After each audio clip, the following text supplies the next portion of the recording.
जय श्री कृष्णा, राधे राधे। मैं नारायण भक्ति शिप्रा स्वागत करती हूँ आपका अपने चैनल पर। क्या आज की वीडियो में हम जानेंगे कि अधिक मास व सावन में जल और व्रत करने का क्या है नियम।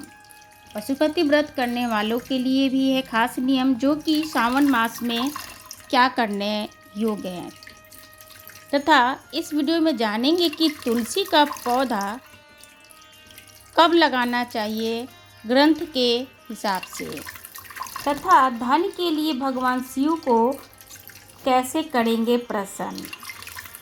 सोमवार, पहला पूर्णिमा कब पड़ रहा है यानी कब लग रहा है, इन सभी चीज़ों की जानकारी आपको एक ही वीडियो में मिलेगी। इस सोमवार की शुरुआत 4 जुलाई से होगी, जो कि 31 अगस्त तक चलेगी। यानी कि इस बार भक्तों को भगवान शिव की उपासना के लिए कुल 58 डेज मिल रहे हैं। कहा जाता है कि ये शुभ संयोग 19 साल के बाद आया है। दरअसल इस बार 18 जुलाई से 16 अगस्त तक सावन अधिक मास रहने वाली है। यानी अधिक मास की जो पीरियड है वो 18 जुलाई से 16 अगस्त तक की मानी जाएगी। वहीं 25 मई सावन मास 2023 से शुरू हो रहा है।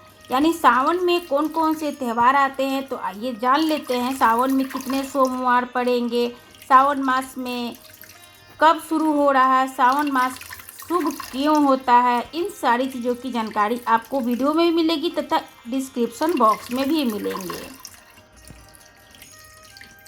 नागपंचमी की मुहूर्त क्या है, क्योंकि सावन आते के साथ सभी लोग घर की देवते की पूजा भी चालू कर देते हैं और तिथि ढूंढने लगते हैं। तो शुभ पंचमी यानी अधिक मास की शुभ पंचमी की विशेष महत्ता होती है।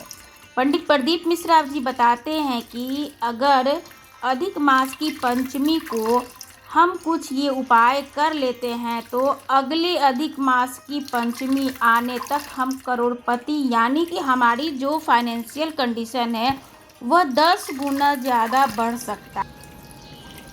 के महीने में जैसे पहले दिन का अधिक मास होता है, ऐसे 5वां दिन का जो अधिक मास होता है पंचमी तिथि का। पंचमी तिथि का अधिक मास शास्त्र कहता है कि जिसके घर में संपदा की कमी हो, पैसा आ ही नहीं रहा हो, सब कुछ उलझ गया हो, बहुत टेंशन चल रहा हो, 3 साल में एक बार अधिक मास आता है। अधिक मास की पंचमी तिथि के दिन गन्ने का रस जानते हो, ईख का रस, गन्ने का रस तुलसी जी के क्यारे में हाथ में लेकर 7 बार अपना नाम और गोत्र बोलकर छोड़ दो। जिंदगी में 3 साल में तो करोड़पति बनकर बैठ जाओगे, कभी लक्ष्मी की कमी नहीं आ सकती। अगला अधिक मास आएगा तो तुम तैयारी में बैठे रहोगे कि फिर पंचमी तिथि आए, फिर मैं गन्ने का रस दूं। अधिक मास की सेवा नहीं कर सकते। तो इस बार अधिक मास की पंचमी तिथि एक है 7 जुलाई की और दूसरे हैं 21 अगस्त को शुक्ल पक्ष की पंचमी तिथि। जो शुक्ल पक्ष की पंचमी तिथि है वो नाग पंचमी की पूजा उसमें की जाएगी तथा ये उपाय भी करेंगे। तो हमारे पास इस अधिक मास में 2 पंचमी तिथि हैं, जिस पर हम गन्ने का रस महादेव को अर्पित करके तथा तुलसी में जल चढ़ाकर अपनी मनवांछित वस्तुएं प्राप्त कर सकते हैं। रंक से राजा की सफ़र तय कर सकते हैं। तो अब चलते हैं सावन के जो सोमवार का जो व्रत करना है, हमें कितना करना है।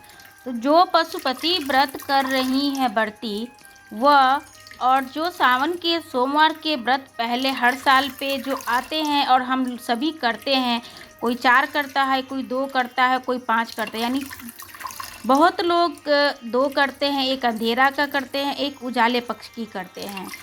अगर आप जिस तरीके से करते हैं आप उस तरीके से कर रहे हैं। अगर 4 आप करते हैं यानी पूरे के पूरे सोमवार का व्रत करते हैं तो आप पशुपति व्रत न करें।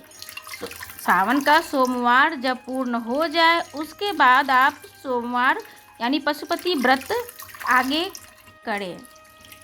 दूसरी है कि अगर आप सोमवार का व्रत आप 2 करते हो, एक अंधेरे की और एक उजाले की, तो आप पहले वाले सोमवार सावन के सोमवार का व्रत करें और बीच में जो आ रहे हैं पशुपति व्रत यानी सोमवार का व्रत, उसको आप सावन के सोमवार ना समझ के आप इसको पशुपति व्रत में करें। यानी कि जिस तरीके से आप व्रत करती हैं सावन का, उस तरीके से करें। बाकी के दिन जो बच रहे हैं, उन बचे हुए दिनों में पशुपति व्रत आप करें। अब चलते हैं देवशयनी एकादशी, जो कि कल है, यानी 29 जून को। तो 29 जून को जो एकादशी, देवशयनी एकादशी का व्रत करते हैं, उस दिन से यानी नारायण 4 महीने के लिए विश्राम करने क्षीर सागर में चले जाते हैं। इन 4 महीनों में शुभ कार्य, शादी, विवाह, मुंडन इत्यादि नहीं होते हैं, परंतु इन 4 महीनों में दीपदान, पूजा, तुलसी की मंजरी से नारायण की पूजा तथा जितने भी धार्मिक कार्य हैं वो खूब चढ़कर बढ़कर किया जाता है, जिससे कि हमें भगवान की विशेष कृपा, विशेष प्रकार की शक्तियाँ भी प्राप्त होती हैं।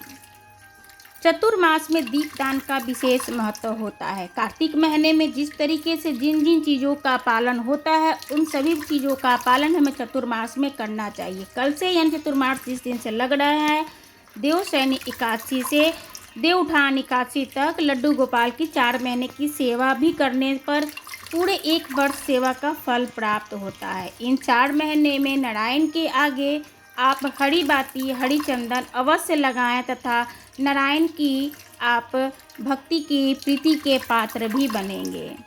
माना जाता है कि नारायण को हरी चंदन लगाने से हरि हमारे जीवन में आकर हमें एक बार गले अवश्य लगाते हैं। इसकी वीडियो हरी चंदन कैसे बनाई जाती हैं पहले से अपलोड हो रखी हैं, तथा हरी बाती कैसे बनती हैं उसकी भी वीडियो अपलोड हो रखी हैं।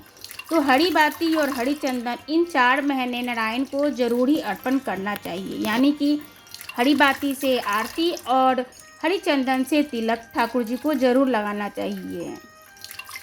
बिना श्रद्धा के भी दीपदान करने पर लक्ष्मी की प्राप्ति होती है। कर्म और नाना प्रकार के दान से भी पुरुषोत्तम मास में दीपदान की 16वां कला के बराबर भी नहीं ले सकता है। कार्तिक मास में भाग्यवश किसी तीर्थ का दर्शन होता है तो हमें वहां स्नान करने के बाद दीपदान अवश्य दान करना चाहिए।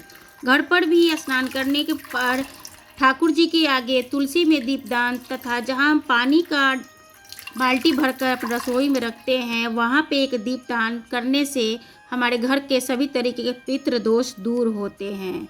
अब आइए चलते कैसे करें दीपदान।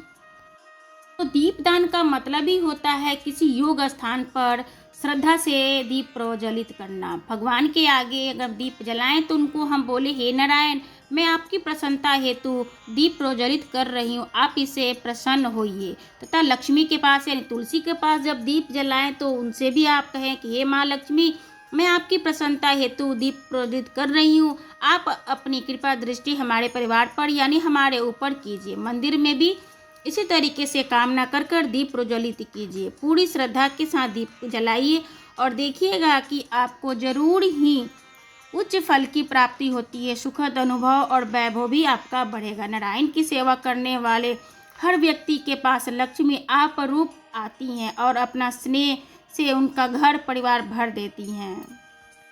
यदि तालाब तो बहुत लोगों के आसपास नहीं है तो उसका उपाय एक ही है, सभी भी मुख्य तिथियों पर आप घर पर ही एक भगोने में पानी रखें और उसके ऊपर आप एक दीप प्रज्वलित करें। जिस तरीके से फ्लोटिंग करता है उस तरीके से आप करके गंगा जल के 2 बूंदे डालकर आप उस विधि से कीजिएगा तो निश्चित रूप से उतना ही फल प्राप्त होता है। दीप कब प्रज्वलित करें तो ब्रह्म मुहूर्त में स्नान कर कर दीप प्रज्वलित करें तथा संध्या समय भी दीप प्रज्वलित करें। घी अथवा तिल के तेल से दीप जलाएं और इस मंत्र को भी अवश्य बोले दीप दर्शन करते हुए। शुभम करोति कल्याणम आरोग्यम धन संपदा शत्रु बुद्धि विनाशानाय दीपकाय नमस्तुते। इस तरीके से दीपक को नमस्ते करें और दीप प्रज्वलित करें। जय श्री कृष्ण, राधे राधे।